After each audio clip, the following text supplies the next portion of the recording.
anything to get out of this place. We lived in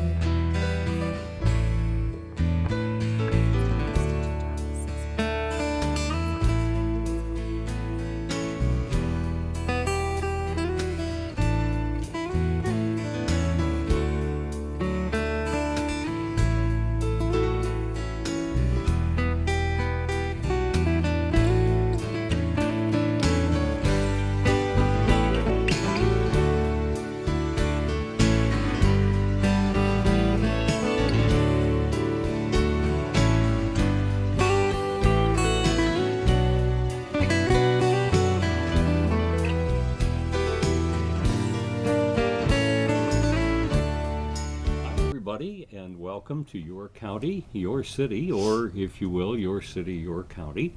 And this is our October 9th edition of the show. We're very pleased to have two individuals with us today from Algoma and from the Algoma school system. One that we've spoken with before, Jason Melotte, who is the business manager there. Hi, Bob. Hi, good to have you with us today, Jason. And Katie Servi, who is the elementary principal, which means that she runs everything from 4K up through the 6th grade. Welcome to our show, and we appreciate having both of you here.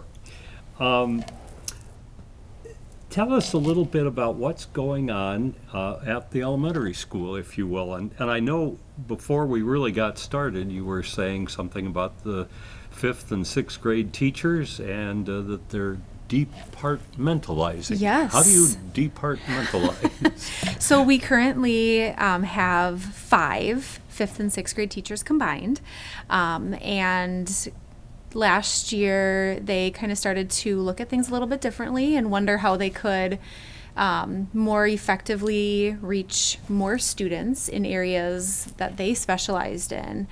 So basically what each of them did was they took an area, a content area, and they decided to teach both 5th and 6th grade in that content area. So we really no longer have just a 5th grade teacher and a 6th grade teacher. They're teaching all 5th and 6th grade students. So we have one teacher who is doing all of the science for both grade levels. Mm-hmm. We have one teacher who is doing all of the ELA, one doing all of the social studies, and then we have 2 teachers doing math. We found that was an area of need, so we have some smaller math classes, and we're trying some new things there. But it's really been a positive thing for the students because, number one, it gives the students a chance to learn the material in a different way from someone who is kind of an expert in their field. Mm-hmm. And then also it helps prepare the students for middle school a little bit because they kind of run on more of a middle school schedule now. So it's really setting them up for some of the things that they might experience in middle school with just kind of having to take some ownership over their learning and, reaching out to teachers and, having more than just a couple of teachers and just sifting through some of that newness in the comfort of a smaller environment, in the comfort of the elementary school. So that's definitely been a huge positive. Yeah, Good. Huge bright spot. Do you find that the teachers that teach math or teach history and science and so on, are they more or less specialists? I mean, did they some of them major in those areas? I would say there's quite a few of them that have minors in those areas. So typically from an elementary school perspective, the teachers are all licensed to teach elementary grade levels. Yes. But then their area of focus is usually their minor. So that has pretty much been how it's fallen. There's some exceptions to that, but we did try to make that work where they're doing a little bit of both. So. Well, that's great. That was one of the things that I remember from grade school. I went to a system where it was kindergarten through 8th grade, and then suddenly you jumped into high school. And our school system was, for our community, was not real big. You know, it was divided into a lot of different districts. But then there was one high school that served 2 communities. So it's like jumping. And I found that as a shock to my system. Whereas with yours, it sounds much more like it's an organized way, and the kids get used to that. And you know, you've got a specialist maybe who knows more than the average teacher would say about math and that sort of thing. And, you know, I would also add, academics aside, I think that the teachers are able to help the students with some of those organizational skills and study skills. They run a bell schedule, so they teach the kids how to go from class to class. They teach the kids how to kind of think ahead. What materials might they need for the next 2 classes so that they're using their time effectively and getting to each class on time. And do I then have, also, yeah. do I have to run to my locker? Do I need have to? enough Do I want time? to? Do I? Yeah. So all of those little things that, you know, maybe when you're thrown into something like that can be a little bit of a learning curve. They're really just trying to set them up for success and help them, you know, think about themselves as individuals and what works for them. And then hopefully those skills will be carried with them as they continue on into middle school and then into high school. Yeah, hopefully Yeah. build them up for Yep. success. Yep, That, yep. that sounds great. Well, Jason, let's move along to you for a few minutes. We'll come back. Okay. But are there any special projects that are going on? And you're, of course, as we mentioned before, the business manager. But I'm sure that if there's construction or advancements to be made, you're kind of in charge of that. Yeah, so my focus a lot of times is on obviously the financials and that type of thing. We just completed a major project at the high school by upgrading the tennis courts. So for the public and for student use, we resurfaced it to keep the courts from degrading and making sure that our facilities are kept up on that kind of stuff.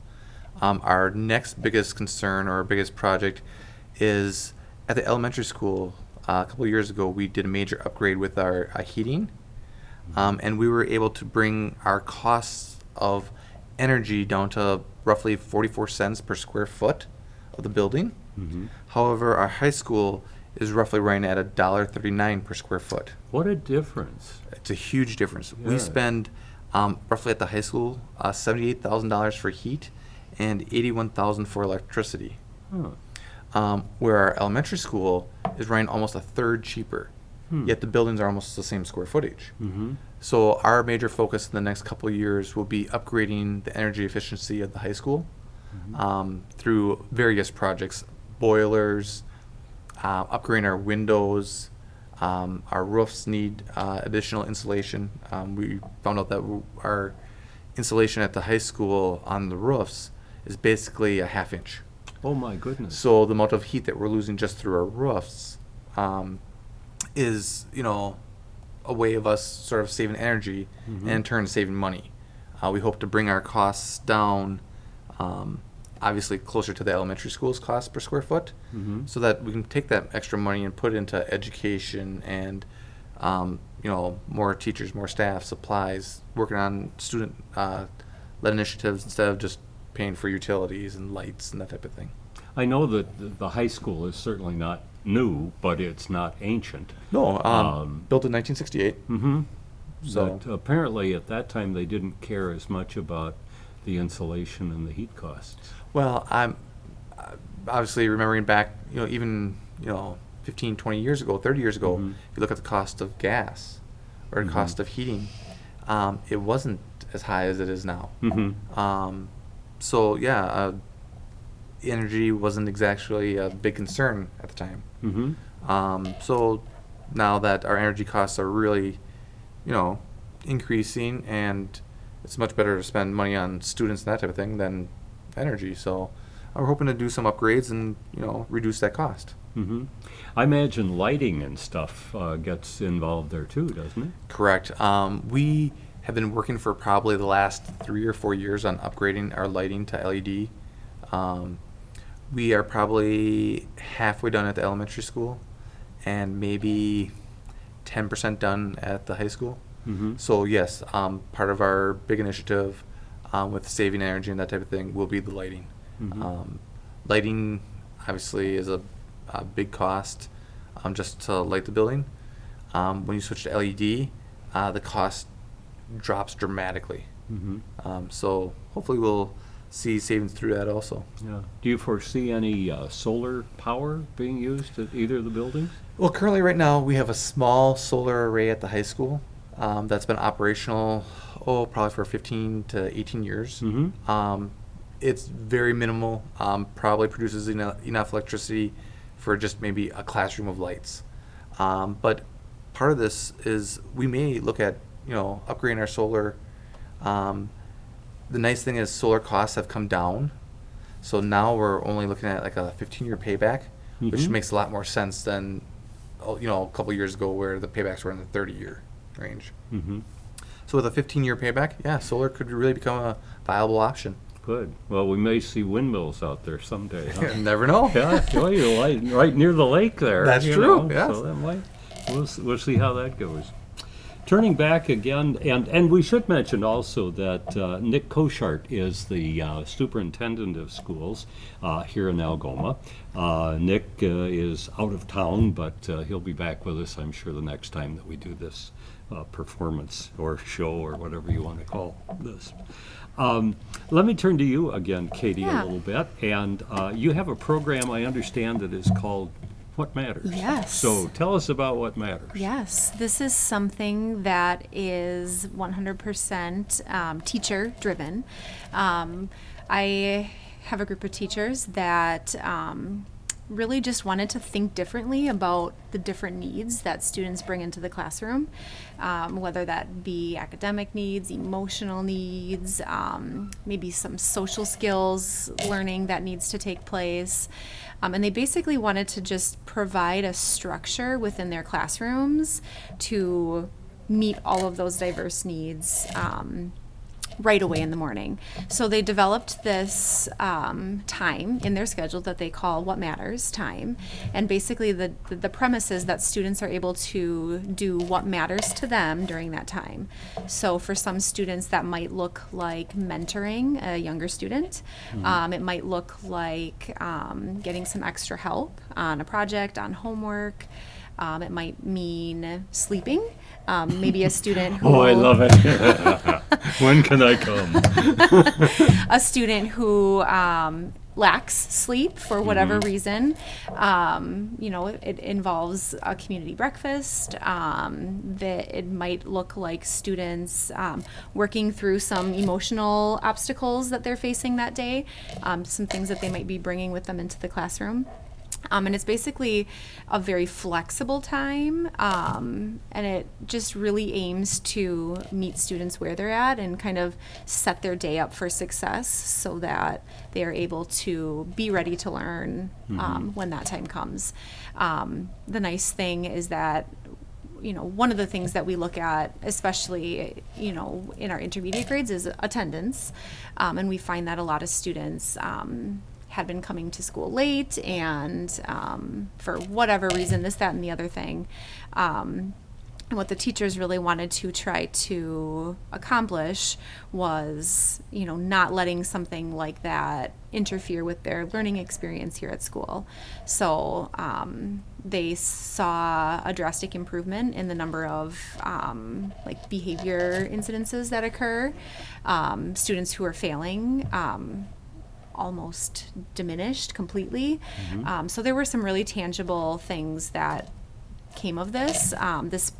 They started this last year. Last year was the first year that they implemented it, and they are continuing it into this year as well, both 5th and 6th grades. So it's kind of starting to expand a little bit. But again, it really just helps everybody prepare for a positive experience, because I think sometimes for some students there's a lot of stress and anxiety about getting to school, coming to school, what that means, what's in store for them at school when they get here, all the other things that they're leaving behind. So it's just a lot for the students to process through in the morning. So by having this time first thing to start their day, it just eases them into all of that, gives them a chance to, take a deep breath, jump in when they're ready, and then move forward. Kind of and like make lowering success. the pressure a little bit.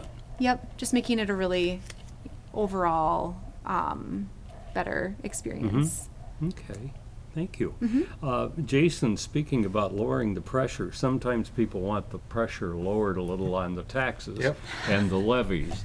How do you set up a levy? How do you decide, or not you specifically, but the organization involved in the education for Algoma, how do they set up their levies? So levy is a really complicated process, but it was enacted in 1993, and it's determined by the state, where it takes property valuations into consideration, student enrollment into consideration, Milwaukee Public Schools, Racine Public Schools, and basically it turns into a formula. It's always been, ever since I've been in Algoma, our goal to keep the levy rate or the mill rate the level or the same, so that people don't see drastic swings in their school taxes. We basically work really hard to keep it level. That way, first of all, no one's surprised, and secondly, it gives us a reliable source of income that we know what from year to year what we're going to have. So since 2013, we've kept the mill rate pretty level, just so that there's not a shock and we know what we're looking at. And the nice thing with Algoma is we've been a pretty conservative community. We have been below the state average for mill rate or for taxes since 2013. So we work hard on that. I spend a lot of time creating budgets and that type of thing to make sure that, first of all, we're using taxpayers' money properly, and that we're not, we want to meet the needs of the students and that type of thing. We're also not being overly lavish and that type of thing. It's a real hard balance, and our school board is very supportive. The superintendent is very supportive. The principal is very supportive. That we work hard to keep that rate level. That's good. I know that some districts will, and it's a good coordination, but some districts will be working along at this level, and then they pay off a school or they pay off some big major capital investment, and it can really just change dramatically. Or you can say, okay, we've completed that project, now let's go along and we need to fix up the grade school for a while. So, they may be improving and make big improvements, but it stays at the same level. Correct, and that's exactly what we did with the elementary school. So our debt was dropping off, and therefore we were able to do those major upgrades at the elementary school by reissuing debt, yet not affecting the taxpayers with their mill rate and their levy rate. So that's exactly what we did with the elementary school. We were able to replace the entire heating system, including every pipe in the building. That's a lot of pipes. That's a lot of pipe. Little over 3 miles. Whoa! Yeah, but that's exactly what we did. And then that kept our mill rate and levy rate the same. And then also we've been able to pay off our debt early, and we've been working at that. And that also is a tool to keep the mill rate level and the same. But yes, you're exactly right. We'll be able to do capital projects based on when debt falls off and we can reoccur debt. I know a lot of people out there have the misconception that all your money is, or such a huge part of the tax base is going to the building itself. That's not really true, is it? No, majority, probably close to 80% of the money goes to salaries and to teachers, making sure that our kids, have their needs met and that type of stuff. 17% goes to, I'll say, your hard costs, which is your electricity, your gas, things like that. And then the rest is basically your incidentals, school supplies, cleaning supplies, that type of thing. But yeah, majority of the costs really are your staffing. We like to maintain our buildings and keep our buildings up, but generally speaking, majority of the costs are on the teacher level and make sure that our students are being taken care of. Okay, thank you. Speaking of the student levels, what about the this is a Yes. segue, folks, if you hadn't noticed. What about the multi-ed classroom? That's where we're spending some of our money, obviously, on the teachers. How does that work? That sounds more like going back to the Yes. one school, one room classroom. Well, it certainly is not a new idea, but it is something that we're doing some exploring with this year. We have a teacher who has both third grade and fourth grade students in the same classroom. There's about 10 of each. And the reasonings for that really fall onto relationships. We really wanted to see what would happen if we take students from different grade levels with the same teacher and what their learning experience might look like. It gives the teacher an opportunity to teach both the third grade students and the fourth grade students their grade level specific content, but in a smaller group. So it's kind of designed in a way to not only enhance the educational learning experience, but also gives the teacher a chance to get to know the students a little bit better. There's going to be an opportunity for some of those students to stay in that same classroom for the following year. As there was this year, there are some of the fourth grade students who were in this teacher's third grade class. And just the benefits of that from a relationship standpoint, and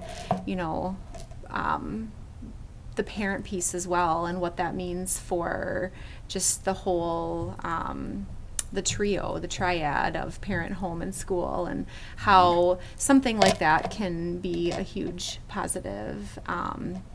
So that's something that we're trying. We've kind of committed to trying that for a couple years to see what the long-term benefits of that would be. Some of the things that we're learning that maybe we didn't totally expect were positives amongst the students as far as the relationships that they're forming. A lot of peer role modeling. There's a lot of students who their confidence is building because they've been in the class before, and now they can kind of show the other younger students the ropes, so to speak. So some of that is kind of emerging from this, and it's been a really positive thing all around. Do you specifically choose, you go, well, this child could use this help, or do you just kind of choose? It's a good mix. Yep, it's a good mix. We started first with some of the students that the teacher had last year, and then we just kind of went from there. So there's a lot of mixing that also go around between the other third and fourth grade students. So I wouldn't really say that there was necessarily a rhyme or a reason for that per se. Just a helpful selection. Yep. Good. Well, I hope it goes well for you. This is, I understand, the second year that you're offering full day 4K, meaning the small kids. Yes. How's that going for you? It's going really well. Last year was our first year of the full day 4K program, and really that kind of was, the idea for that was kind of formed out of this feeling like when we had the students here under our traditional half-day program, it felt like we were just running from one thing to the next. The schedule was packed, we were going here and then doing this, and there was very little time for play, just kind of some unstructured things like going outside for recess. And we really wanted to expand the day to include those things so that we could help provide some of the social learning support systems as well as the academic systems. So really, we had 2 years ago when we did our half-day program, we had the students for 3 hours from 8 to 11 or from noon to 3. And we just took that time and we basically stretched it out over the course of a full day. So now they are having rest time, they are eating lunch, they're going out for recess, they're going to specials classes like music, art, library, Spanish, etc. And then just some playtime, some time for them to learn through some of those social problem solving skills, and really academic wise there was nothing additional that was added in. It was solely for the purpose of stretching it out so that we felt like the students had a chance to be kids. It's amazing how much more they're doing than, well, centuries ago when I was a kid. But it seemed at that point that so many things were just, well, you came in and they didn't babysit, but they'd read you a little bit, or play with the pots and pans or with a saw and a hammer or something. But now it seems like you're much more into the education, and if you're talking about languages and that sort of Yep. thing. Yep. And I think I think we're realizing that both are important. I think we're realizing that yes, we have the academic program, and at the age of 4 and 5 and even older, there's still that really key component of play You and still need to learning be through a play. kid. And so I think that we're trying to find a good balance of that, because I think both really are important at that early age to set a good foundation. Okay. Jason, how many kids are we talking about? And I don't mean just the elementary school, but in the high school. How is Algoma doing? How many people are we educating? Well, our student count for this year will be 746 students. So we've been, for the last 4 years or so, we've been pretty level, going up, down, a couple of that, going up +5, -5, that type of thing. But previous to that, our enrollment was as low as 620. So about 6 or 7 years ago, we made a pretty drastic jump from the 620 to the 700 mark, and now up to the 740 mark, 750 mark, and now we've sort of plateaued off again. But it was a pretty big jump for our size of a district. Yeah. Do you find that's as a result of new families moving in, or? We really haven't been able to nail it down as Mhm. to why the enrollment increased. I think it's a combination of everything. Mhm. We have some innovative programs, so that drew in students. We have some students that had maybe left school, and now we got them to come back with a program called Pathfinder, where we help those students come back to school and complete their education. So obviously all those programs have an effect on enrollment. We've really worked hard on making sure that we have strong academic programs and programs not only for the college-bound kids, but programs for kids that maybe want to go to tech school or right on to the workforce. Mr. Koshart has really worked hard with area companies, so that Wisconsin Label, Olson, Precision Machine, so that some of our students are ready for those careers, whether they continue to go to school, come back to those careers, or whether they go right from high school to those jobs and start their work life. Well, good. The one thing I've noticed over the years is that if you look at this particular area of northeastern Wisconsin, I've talked to a number of people on this, are there any schools that you would say, oh boy, you don't want to go there? Well, there aren't in this area. I think all of them are pretty good, and I think that they keep each other, pretty strong too. And you're helping other districts, and they're being of assistance to you, and I think that's one of the real strengths of northeastern Wisconsin. Oh yes, we work with area schools, Luxembourg and Kewanee, and yes, we all, first of all, especially on the business side, we all talk, because if one comes up with a better idea or saving money or a different program, we let each other know, because benefiting kids is benefiting kids. Doesn't matter really where you're at. So if there's something that can benefit kids and we know it or learned it or created, yeah, it's great to share, especially with area schools in our area, just so that every kid can benefit from it. Good. Let me kind of wrap this up at this point, about just a couple more points. You've fascinated me with what you've told me today about the elementary school. You said that when we were talking earlier, that you occasionally take school field trips. We do. Where do you go? We go all over. Good. Each grade level takes at least one, if not more, field trips throughout the year. Anywhere from walking field trips, so the beach, local businesses, the police station, the library, to obviously off-site field trips. We do Barkhausen Wildlife, or the Oh, Nature Preserve. Great place.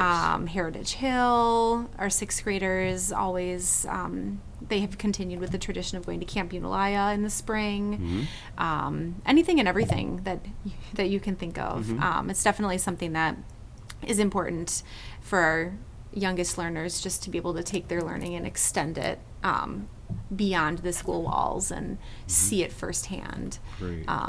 We have some teachers experimenting with taking field trips at different times of the year. So typically, especially some of the outdoor field trips, we try to make sure that the spring is a popular time to do that because of the weather. Sure. But we do have some classrooms that are doing some winter-based outdoor field trips. One of those being the Barkhausen Nature Preserve, and just the different perspective that perspective and experience that gives for the students. If people haven't been there, that's a fascinating place, and to see the swamp lands and all of that, it's beautiful. Oh yeah, they run a really great program. Yeah, you bet. Any new faces in the as far as helpers go? Yeah, and so on? absolutely. We have 2 new faces in the office.